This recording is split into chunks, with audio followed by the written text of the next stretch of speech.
Jadi kalau kita merasa aneh dengan hidup murid kita, merasa tidak berkuasa dan sebagainya, walaupun orang kadang merasa aman, tapi saya sendiri dulu merasa kok hidup saya nggak berkuasa. Ada yang salah, gitu. Ada yang salah.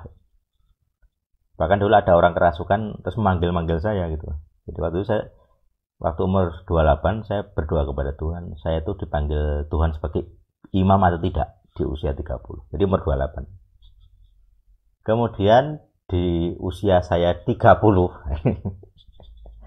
Jadi saya kan 26 ya tanggalnya. Nah, di tanggal 30-nya itu ada kami kan habis dari PA gitu ya, persekutuan. Kemudian ada kakak senior saya ini, pemimpin persekutuannya, pemimpin PA-nya, itu punya pasien. Jadi dia itu pendoa pelepasan. Ada pasien di Solo. Kemudian saya kan penasaran lah ya. Mas, aku pengen melu. Jadi saya bukan anggota timnya, tapi saya pengen ikut. Ketika saya ikut, ada pasien ini aneh itu. Dia dipegangin 6 atau 8 orang.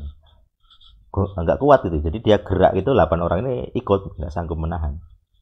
Begitu dia kayak tinggi gitu ya kerasukannya, terus saya kan di depan dia posisinya, saya agak jauh, jadi kami di ruangan itu, dia di pojok sana dipegangi gitu, saya di pojok sini gitu.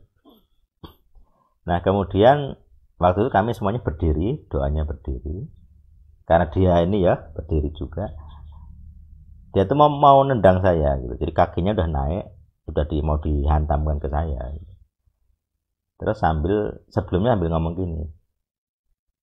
Ngomongnya mukanya ke arah saya ya, mukanya ke arah saya, ngomongnya, "Kowe iki kok meneng wae. Aku iki ewak ono." Jadi dia tuh seakan-akan minta bantuan ke saya. Aku kan juga bingung loh. Kok minta bantuan ke saya? Saya dan dia aja nggak kenal. Jadi kami tuh baru bertemu pertama kali ya di situ. Saya nggak kenal dia. Gitu. Kok dia minta bantuan ke saya gimana? Padahal dia itu kondisinya kerasukan. Artinya yang minta bantuan itu bukan manusianya, gitu, spiritnya, gitu. Rohnya. Gitu. Tapi waktu itu saya tidak kerasukan, maksud saya sadar. Saya kan bilang, kok minta bantuan ke saya, gitu ya. Nah dari situ akhirnya saya memahami, oh mungkin atau itu konfirmasi ya, berarti saya punya sesuatu roh yang kontak dengan dia. Dan teman-teman saya akhirnya melihatnya begitu juga. Oh, saya itu berarti punya okultisme gitu. Jadi akhirnya secara kerohanian saya semakin rendah posisinya karena orang yang bermasalah okultisme. Makanya ketika umur 28 ini berarti tahun berapa itu? 2012 ya. Ya itu awal-awal itu ya kita. Awal-awal saya mendirikan El Sadik ya. Jadi begitu El Sadiknya berdiri, orang melihatnya satu, saya orang yang bermasalah okultisme. Kemudian beberapa tahun kemudian saya terdeteksi stres gitu ya. Jadi kakak rohani saya, kakak PA saya ini menyuruh teman saya untuk membawa saya ke psikiater, Dokter Debri di Mewardi gitu ya. Nah kemudian teman saya yang Salatiga kemarin begitu mendengar ini dia bilang gini, itu sih, kalau dianalisa kakak PA-mu itu tujuannya bukan untuk mengasihi kamu, tetapi untuk membuktikan bahwa kamu itu gila gitu. Supaya dia punya alasan. Jadi ketika kamu ngomong kebenaran, dia beralasan kebenaran itu disampaikan oleh orang gila, jadi bukan kebenaran intinya begitu. Jadi dia berani bayarin itu satu sesi dulu 75.000 ya, karena dulu belum ada BPJS dan itu klinik yang bukan generik ya, itu klinik mewah lah intinya begitu. Jadi klinik kejiwaannya itu umum dan itu tanda petik pelayanan yang ekstra, itu bukan pelayanan yang biasa model puskesmas, itu bukan. Jadi kalau klinik yang di Mewati saat itu seingatku ya, kalau klinik dokter umum itu kan kalau nggak salah 30 ribuan, 20 ribuan. Kalau zaman dulu puskesmas nggak ada, aku nggak lupa apakah 10 ribu atau 5 ribu. Nah di klinik umum itu 20-30 ribu. Nah klinik yang ini kejiwaan, karena kan gelarnya kan SPKJ, spesialis kejiwaan, itu 75 ribu waktu itu. Jadi teman saya ini dikasih 100 ribu, nah kira-kira cukup lah untuk satu sesi. Kemudian saya cek obat-obatnya, oh sama dengan yang diminum Uki. Nggak ada supaya saya bisa bahagia.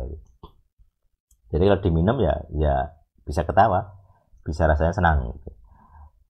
Nah itu jadi pembuktian bagi mereka bahwa saya bukan orang yang benar, bukan orang yang baik, bukan orang yang normal. Gitu. Jadi ketika saya ngomong kebenaran, saya berhak ditolak gitu ya, karena kondisi saya termasuk bukan orang normal. Makanya dulu kalau ada saya nyetatus gitu, mereka memberi mandat ke adik-adik rohaninya yang banyak itu. Karena teman-teman saya juga kan. Pokoknya kalau kalau saya nyetatus apapun jangan ditanggapi. Bahkan termasuk di grup El Sadik Facebook ya. Jadi kalau di grup El Sadik Facebook, dulu saya komen tuh ngoceh sendiri, tidak ada yang balesi, tidak ada yang nge-like, tidak ada yang nanggepi gitu ya. Bahkan dulu ada istrinya itu pernah komen, itu ngomong dewe dan sebagainya, offline ya ke saya, ngomong ke saya, istrinya anggota balance itu. Jadi hal itu karena memang dari atas sudah ada mandatnya, dan ada beberapa orang yang kelepasan bicara bilang bahwa memang disuruh untuk tadi ya, jangan menanggapi, termasuk kalau jangan bergaul dengan saya dan sebagainya. Jadi itu beberapa isu sisi gelap pemuritan yang saya temukan dulu gitu. Karena kan memandang muka. Jadi kalau kebenaran disampaikan oleh orang yang dianggap tidak pantas, ya jangan didengarkan. Nah ini pergumulan sisi gelap pemuritan yang saya sendiri coba perjuangkan gitu. Dalam artian saya tidak peduli siapa yang ngomong, tetapi kalau yang dia omongkan kebenaran, saya akan merenungkannya. Gitu. Bahkan jika itu bukan orang Kristen, kadang ada beberapa orang Kristen yang seakan-akan kayaknya dipakai Tuhan untuk menegur orang Kristen. Gitu.